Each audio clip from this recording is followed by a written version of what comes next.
16 अक्टूबर को पंजाब के पूर्व डीजीपी मोहम्मद मुस्तफ़ा और पूर्व मंत्री रज़िया सुल्ताना के परिवार के ऊपर गमों का पहाड़ टूटा। इकलौता बेटा जो है वो संदिग्ध हालत में उनकी मौत हो गई। लेकिन उसके बाद एक बड़ा आरोप जो है परिवार के ऊपर लग गया। परिवार अभी बेटे के शोक में गमज़दा था, लेकिन अब दूसरा जो आरोप लगाया उसके बाद कहीं ना कहीं पूरे परिवार जो है वो इस समय काफ़ी गंभीर भी है। बात करने के लिए सीधे पूर्व डीजीपी मुस्तफ़ा जी मेरे साथ हैं, उनसे बात कर लूँगा। सर, पहला तो 16 तारीख को आप लोगों के साथ त्रासदी हो गई बड़ी, लेकिन उसके बाद अभी आप लोग शो का कुल थे ही, लेकिन ये दूसरे आ गया शमसुद्दीन नाम का शख्स सामने आया है। वीडियो उसने कुछ वायरल की और कंप्लेन आपके ऊपर आप लोग हुई है परिवार के ऊपर। देखिए भाई साहब, ये शमसुद्दीन और उसकी शिकायत और एफआईआर मेरे लिए कोई they are not an issue of concern for me. मेरे लिए तो सबसे बड़ा इशू आज की डेट में मैंने बेटा खोया है, उसका गम है। बेटे के अब मुझे एहसास हुआ कि बेटे की मौत से बड़ा कोई दर्द नहीं होता। बेटे का जनाजा बाप के कंधे पे हो, उसका वो बहुत बड़ा गम होता है। पिछले 6 दिन से या 7 दिन से मैंने कोई कॉल नहीं ली, मैं टोटली ऑफलाइन रहा। यहाँ तक के चीफ मिनिस्टर्स के फ़ोन आए, एक्स चीफ मिनिस्टर्स के आए, कॉलेज सब में मैसेज भेजता, 2 लाइन प्लीज़ मुझे माफ़ कर दीजिए, मैं इस पोजीशन में नहीं कॉल लूँ। हमारे कांग्रेस के बहुत लीडरों के फ़ोन आए, बड़े बड़े, मैंने किसी का भी फ़ोन नहीं सुना, क्योंकि मैं इस हालत में ही नहीं था।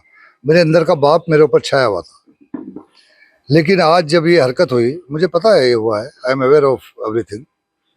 उसके बाद मैंने अंदर के बाप को दफन कर दिया कुछ वक्त के लिए, और जो मेरे अंदर का सोल्जर है, सिपाही है, वो जाग उठा। ये चमचुद्दीन पमचुद्दीन, मैंने देश के दुश्मनों से लड़ाइयाँ लड़ी हैं, गोलियों के साथ खेला हूँ, इनकी मैं परवाह नहीं करता हूँ। झूठ के पैर नहीं होते, फॉल्सहुड के। या हफ्ता 10 दिन में, 4 दिन में लोगों के सामने आएगा। मुझे पता था कि ये होगा, क्योंकि मेरा बच्चा, मैं डिटेल में नहीं जाना चाहता, पिछले 18 साल से एक रोग से ग्रस्त था, जिससे पंजाब के बहुत बच्चे, बहुत माँ बाप अपने बच्चों को खो चुके हैं। मेरा बच्चा भी उसका शिकार था 2007 से। अब हम भुगत रहे हैं उसी में। अल्टीमेटली वही लेके बैठ गए ना उसे।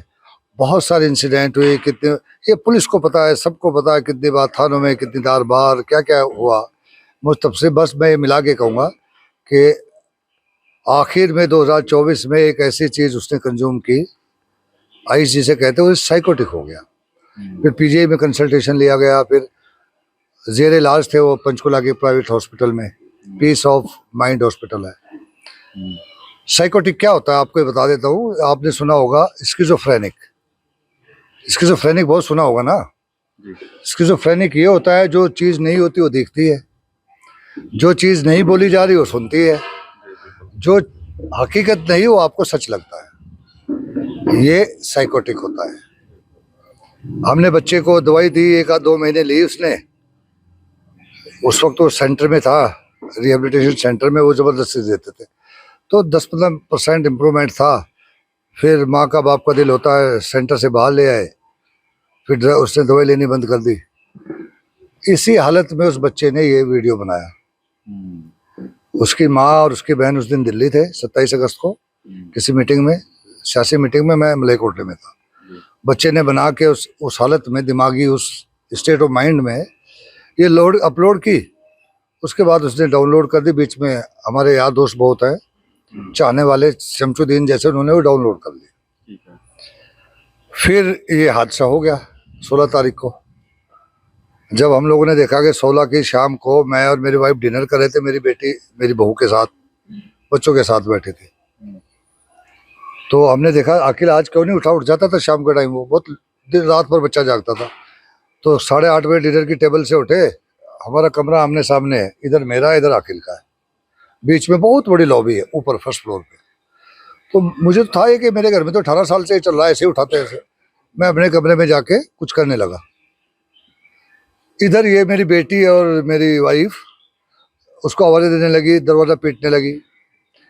वो अक्सर रेस्पॉन्ड नहीं करता था, तो फिर ये डराती थी कि पुलिस को बुला रहे हैं, डी एडिक्शन सेंटर भेजेंगे।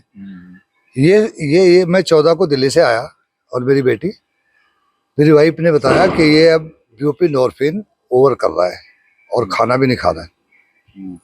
तो 2015 को 14 को मैं 15 को मेरी वाइफ और बेटी ने जाके ऐसे ही 8 बजे शाम को कि अगर नहीं निकलेगा पुलिस आ रही है, डी एडिक्शन सेंटर जाएगा तो खाना खा ले। उसने दरवाजा खोला थोड़ा सा, कहते मैं ठीक हूँ, मैंने कुछ नहीं कर रखा, मैं खाना ऑर्डर कर रहा हूँ बिरयानी। बिरयानी उसने ऑर्डर की, उस पर जो ये क्या एप्लीकेशन वगैरह होती है जोमेटो पे, वो अक्सर जोमेटो पे 99% उसी पे ऑर्डर करके रात भर खाता रहता था। ये 15 की बात है। 16 में फिर एज यूजल उसके दरवाजे तो बंद ही रहते थे। 16 की शाम को 8 बजे मैं और मेरी वाइफ डाइनिंग टेबल पे नीचे ग्राउंड फ्लोर पे खाना खाया। खाना खाते वक्त हम दोनों ने डिस्कस किया, मैंने कहा देख तेरा माँ का दिल जो है ना थोड़ा सख्त कर, आकिल अब खाना भी नहीं खा रहा है, कम खा रहा है, और मुझे डर है मेरा बच्चा ओवरडोज ना हो जाए, तो थोड़ी सख्ती कर ले, मुझे इसको सेंटर भेजना पड़ेगा। She agreed. तो 8:30 बजे तकरीबन 8:25 पे मैंने दरबारा सिंह है हमारा पीए, मैडम का पीए मलेकोड़ा, उसको फ़ोन किया और उसको कहा कि सुबह एक चिम्मा जगह पड़ती है सुनाम के पास, ड्रग डी एडिक्शन सेंटर, बहुत अच्छा लोगों ने बताया, पहले मैं दूसरी जगह भेजता था, कि आप गुग्गी को लेके, गुग्गी यहीं पे है लड़का, वो इसको नहीं पता होगा, मैंने कहा सुबह 6 बजे वहाँ चले जाओ, उसकी हालत बताओ मुझे क्या है, उसका फेस स्ट्रक्चर क्या है, उनको कहो मैं दुगने पैसे दूंगा, तिगने दूंगा, लेकिन मेरे बच्चे को खाना बाहर से मिलना चाहिए, जोमेटो। मैंने तो उसका वहाँ इलाज करना है, जो दवाई ले वो। ये बात हो गई। मैं अपनी बेटी से भी शेयर नहीं कर पाया। मैं अभी जहन में वर्कआउट कर रहा था कि मैं वो सुबह उनकी रिपोर्ट आएगी, यहाँ से अपनी गाड़ी में कमांडोज वाले में जाके मैं और मेरी वाइफ छोड़ के आए। मीनवाइल 8:30 उन्होंने देखा आज तक अभी उठा क्यों नहीं है। मैं अपने कमरे में बैठ गया, उन्होंने दरवाज़ा खटखटाया, 5-4 मिनट कोई रिस्पॉन्स नहीं आई, धमकी भी दी। फिर मेरी बेटी उधर से जाके ऊपर से एक बालकोनी जाती है मेरे घर के साइड में पीछे, उसमें को चढ़ के पीछे गई, पीछे का दरवाज़ा बंद था लेकिन चटकनी नहीं लगी, वो अंदर गई तो ही वॉज नो मोर। उसने दरवाज़ा खोला, फिर घर में क्या होगा, जिसने भाई देखा, एक बेटा हो, मातम जो होता है। मुझे तो पता था बच्चा, पता नहीं घंटे पहले हो चुका था, 2 घंटे अल्लाह जाने, 4 घंटे या 10 मिनट, वो ठंडा था, लेकिन माँ बाप को चैन नहीं आता, हॉस्पिटल लेके गए फटाफट पंचकूला, उन्होंने ईसीजी वगैरह की, वो तो था ही नहीं। फिर ये कहते जी आपने पोस्टमार्टम नहीं कराना, मैंने कहा मैं पोस्टमार्टम कराऊंगा, चूँकि मैं पुलिस अफसर हूँ, मैं समझता हूँ हम लोग पब्लिक लाइफ में हैं। और ये वीडियो भी वायरल हुई थी कि बहुत सारे कुत्ते हैं जो भौंकेंगे, तो कल तुम चाहते हो कि तुम्हारे बच्चे की कब्र खोदे, मैं पोस्टमार्टम कराऊंगा। इनकी मर्जी के खिलाफ मैं पोस्टमार्टम कराया, रात को मॉर्चरी में बॉडी रही, सुबह पोस्टमार्टम हुआ, 11 बजे बॉडी मिली, 11:30 लेके आए, दफनाया। उसके बाद मैंने कोई कॉल नहीं ली। आज मैं सामने मेरे अंदर का सिपाही आया ना, जब ये लोग, मैं इसका स्वागत करता हूँ जो FIR दर्ज हुई, चूँकि हमारा कानून क्या कहता है, जो पहले IPC था अब BNS है, CRPC था अब BNSS है। अगर कोई भी फर्द, इंसान, बंदा लिखित शिकायत लेके जाएगा थाने में किसी जुर्म के, जुर्म हुआ है नहीं हुआ, झूठ है या सच है, तो पुलिस की कानूनी ड्यूटी FIR दर्ज करेगी। हम नहीं करते वो दूसरी बात है, लेकिन जब ऐसे सीरियस इल्ज़ाम हो और पब्लिक फिगर पे हो, सो कॉल्ड हाई प्रोफाइल, तो पुलिस का फर्ज बनता है कि वो FIR दर्ज करे। और तफ्तीश तो मैं इसको वेलकम करता हूँ, SIT बनी है।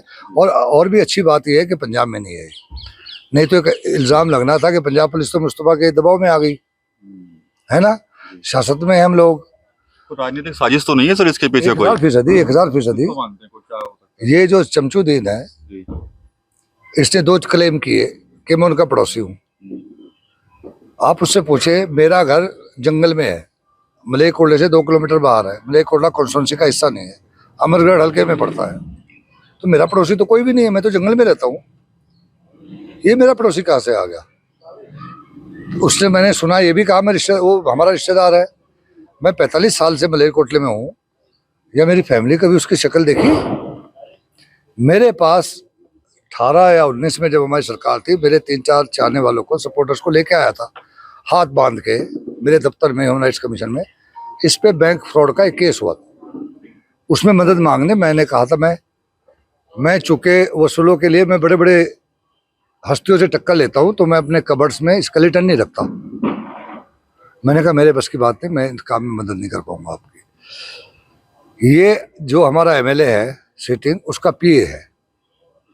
3.5 साल तक उसका पीए रहा, 8 महीने पहले उन्होंने निकाल दिया। इसके बारे में मैंने पता किया इसको निकाला क्यों है, तो सबसे क्लोज था उसका पिछले 20 साल से, बीएसपी में थे, वहाँ भी साथ थे। तो जो मुझे सुनने में आया भरोसेयोग सूत्रों से, मलेकोडे में एक कहावत चलती है पिछले 3 साल से कि मलेकोडे में कोई 500 का नोट नहीं बचा, सारे शमसुद्दीन ने लूट लिए। ये आम लोगों की जुबान है कि 500 का नोट नहीं यहाँ मिलता, अब शायद जाली नोट शमसुद्दीन चला दे सब लूट लिए इसने। तो जो मुझे सुनने में आया, ये इनकी सरकार ने, हाई कमांड ने आम आदमी पार्टी के हिदायत जारी की कि इसको एमएलए को इसको फौरन निकाले। उन्होंने निकाल फेंका इसे। ये 8 महीने से, इतनी तो इसकी कोई पॉलिटिकल सियासी हैसियत तो है नहीं कि किसी के साथ जाएगा, अपने घर बैठा। पता नहीं, जो मेरी इन्फॉर्मेशन है मैंने निकाली 5-4 दिन में, एक और पार्टी का पॉलिटिकल लीडर है, उसकी गोद में बैठा है, बहुत बड़ा लीडर है। मुस्तफा से छोटा मोटा तो आदमी कोई रंजिश नहीं रखता, मुझसे रंजिश टॉप के लोग ही रखते हैं। आप भी आगे कुछ कार्रवाई करेंगे क्या? कुछ कानूनी कार्रवाई आप लोग एडवाइस कर रहे हैं अपने? कानूनी कार्रवाई है, सबसे अच्छा कदम ये है। एसआईटी बन गई है, इसी में सब कुछ होगा। अगर ये सच है, मैं कानून का सामना करूंगा। अगर ये सच नहीं है तो ये भी एक बहुत संगीन इल्जाम है, संगीन जुर्म है। एक मरे हुए बच्चे की रूह को, उसके माँ बाप को ये तकलीफ पहुंचाना, सीरियस इल्जाम लगा के, ये भी बहुत बड़ा सीरियस जुर्म है। तो इसी एफआईआर में सब कुछ होगा। चलिए ठीक है, धन्यवाद। तो डीजीपी मुस्तफा साहब से हमने बात की है। साहब कह रहे हैं कि अब तक तो बेटे के गम में था और आज मैंने अपने अंदर का जो बाप था उसको दफन कर लिया और एक सिपाही बाहर आ गया। हर तरह के आरोप जो लगे हैं हमारे ऊपर, जो एसआईटी जांच करेगी उसमें सहयोग करेंगे। इसके अलावा एक बड़ी राजनीतिक साजिश है मुस्तफा परिवार को बदनाम करने की, ऐसा कहना है पूर्व डीजीपी मोहम्मद मुस्तफा का। टीवी 9 यूपी के लिए सहारनपुर से मैं विकास कपिल।